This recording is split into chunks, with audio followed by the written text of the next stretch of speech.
És akkor itt is vagyunk a következő videóban. Ahogy ígértem, beépítés. Kicsit előre dolgoztam már, hiszen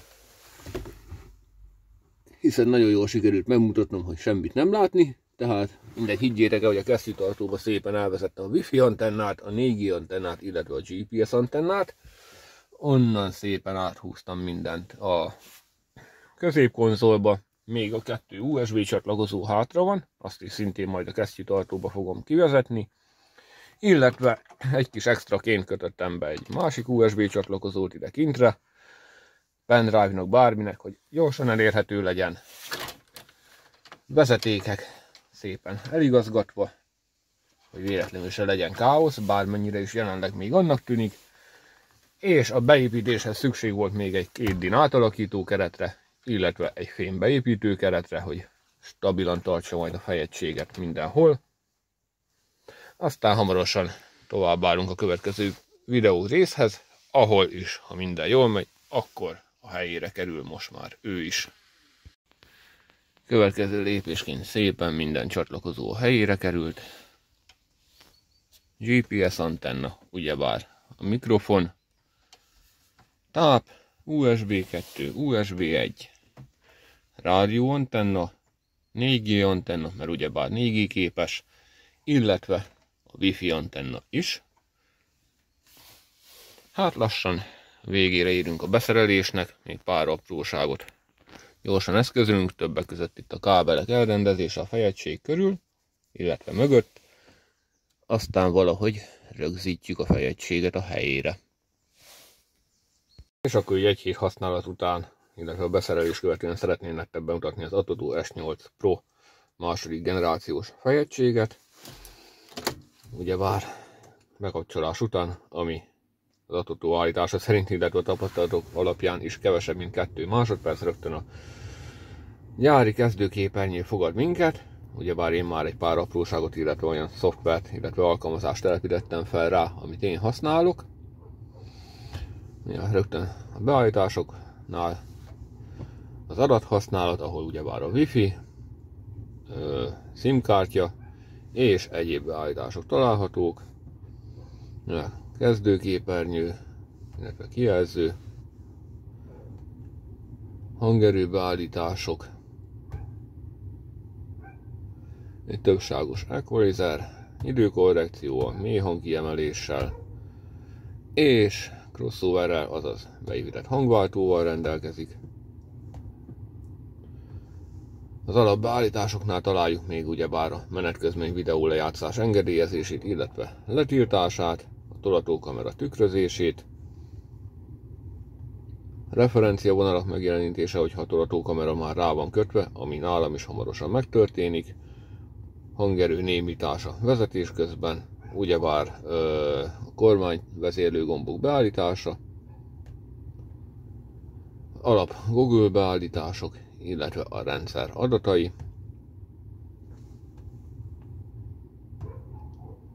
kezdőképernyő, illetve boot logó, és akinek ez a gyári kinézet nem felelne meg, annak nagyon tudom ajánlani a Carweb Guru alkalmazást. Én is őt használom már igazából a kezdetek óta, amit teljesen személyre, illetve testre tudunk szabni. Ugyebár a fejegység az támogatja a CarPlay és az Android autót vezetékkel és vezeték nélkül is.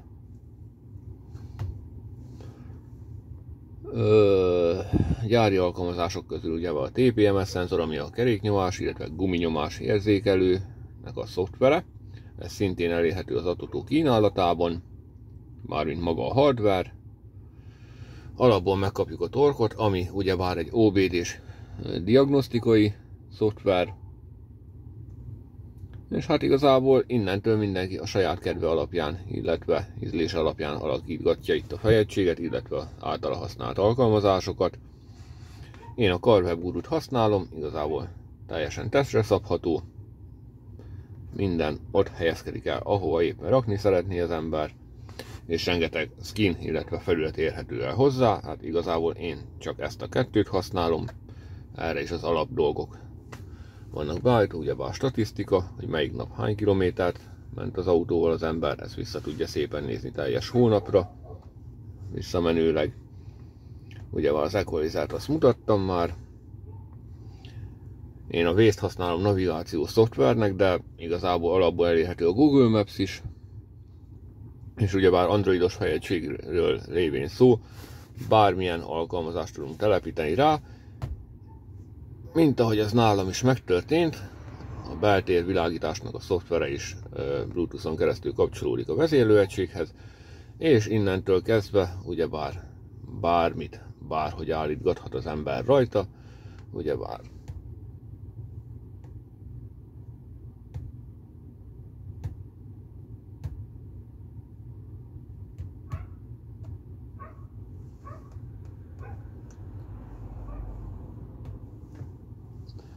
ha már jönnek az ünnepek, akkor egy kis karácsonyi hangulat.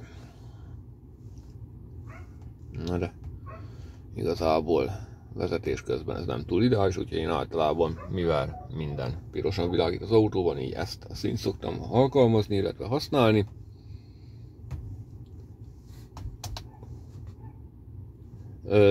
Amit tudni kell a fejegységről, ugyebár 10,1 coll átmérőjű, található benne SIM kártya foglalat, SD kártya,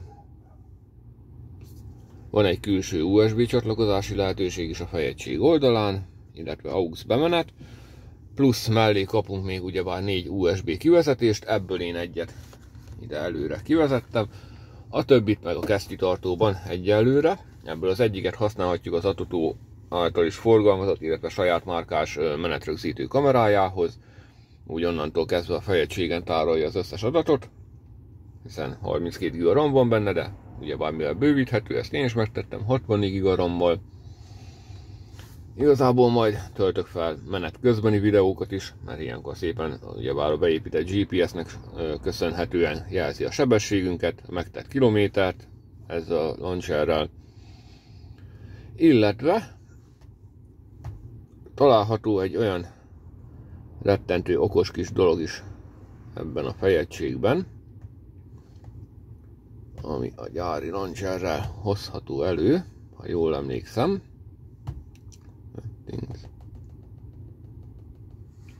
Vagy valamelyik, igen, itt a rejtett menü érhető el, de valahol elő lehet vadászni egy tracker menedzsert, ami az ATOTO által használt ilyen GPS lokalizációs szoftver, amit én egyelőre még nem állítottam be, és már meg is jelent a GPS app, tehát a tracker.hu néven kellene, hogy előbújjon valahol, de ezt majd mindjárt még egyszer. GPS app, így van engedélyezve.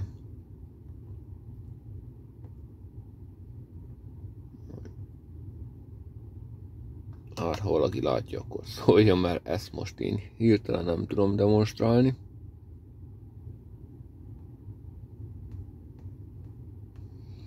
Nyilván a gyári widgetek. Nyilván nézzük, hogy innen elérhető-e. Nem, sajnos itt sem dobta elő, úgyhogy ezután még nekem egy picit utána kell járnom, hogy ez mégis hogy lehet elővarázsolni. Állítások, home, visszaállítjuk a gyári launchert.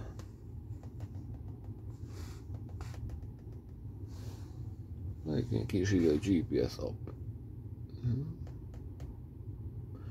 Így van, 3 koppintás.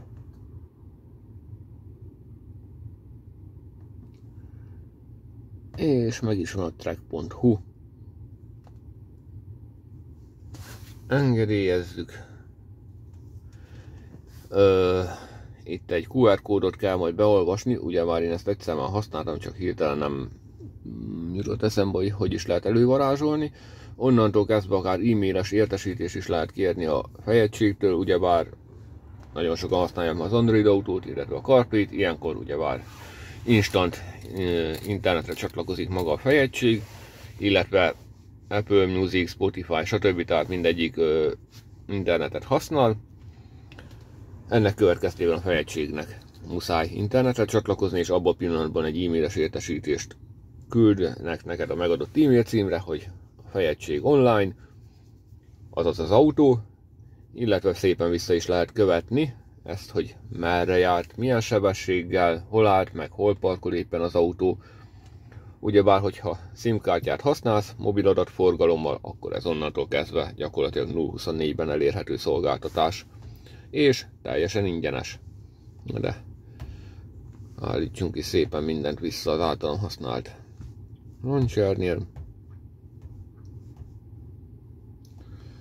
Itt is ugyebár, hogyha előfizet az ember, illetve megvásárolja a Pro verziót, akkor már a saját, idézőjelben saját autójának a képét is ki tudja helyezni, illetve beállítások között, ugyebár nekem most zárolva volt, rengeteg téma is elérhető, csak hát sajnos most én nem dobtam fel internetre a fejegységet, úgyhogy ez most így nem is fog betölteni, de igazából majdnem 70-80 téma, köztük vannak ingyenesek, prémiumok, ami elérhető, és ugyebár, ahogy ezt említettem, teljesen személyre lehet szabni. Zenelejátszás, hát zenét azt most nem fogok indítani, nehogy itt a jogdíjak miatt gyorsan le is vágják ezt a videót. Ezt innen szépen kitöröljük, és újra zároljuk.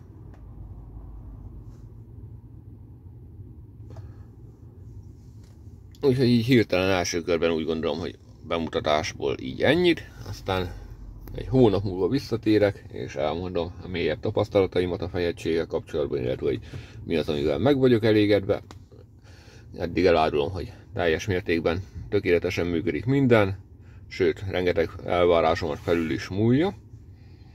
Egy-két apróságtól eltekintve én úgy gondolom, hogy igazából, aki úgy jobban elmélyül itt a zenevilágában, annak lehet, hogy ez a belső 32 GB az kevés lehet, de ugyebár ezt már nagyon könnyen és viszonylag olcsón olvasolhatjuk egy SD kártyával, de hogyha éppen azon az SD kártyán valaki filmet szeretne tartani, stb., akkor kicsit macerás, illetve körülményes az SD kártya cserélgetése.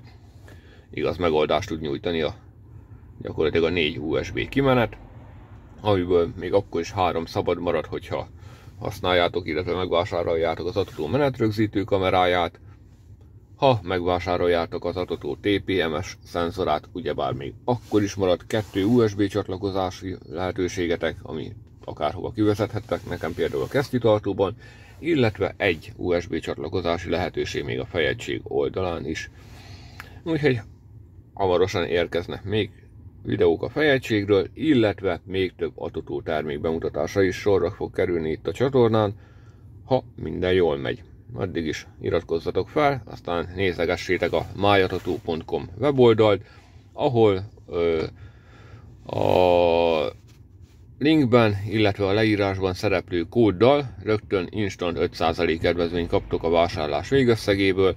Én csak ajánlani tudom nektek, igazából Amazonon keresztül nekem 3 nap alatt érkezett meg az Autotó jóvoltából ugyebár ez a fejegység, ami azt tudom mondani, hogy elég gyors, mert sajnos Magyarországon sem tudnak nagyon sok esetben a hazai boltok ilyen idővel rendeléseket teljesíteni. Úgyhogy nyugodtan nézelődjetek az oldalon, találhattok rajta hangszórókat, ugyebár komponentszetteket, illetve coax hangszórókat is. Már az Autotónak elérhető a kínálatában egy aktív mélynyomó is, igaz, még egyelőre csak kisméretben, ami ajánlott például ülés alá, de esetleg akár tényleg csomagtartóban is, illetve rengeteg fejegység, menetrögzítő kamera, tolatókamerák, ugyebár a guminyomás érzékelő szettjük, a TPMS szenzor, és most így hirtelen, ja, és igen, van saját dedikált OBD csatlakozójuk is, illetve nem csatlakozójuk, hanem adapterük, amely szintén tud a fejegységhez csatlakozni. Ezzel hibakódokat tudtok olvasni az autóban, illetve az autóból. És azt hiszem most így első körben ennyi, de ugyebár ahogy mondtam, www.myautotó.com. Keressétek őket a weben, illetve Amazonon, AliExpressen is elérhetők már, illetve hamarosan, ha minden jól megy, akkor reméljük lesz magyarországi viszont eladójuk is. Addig is, sziasztok!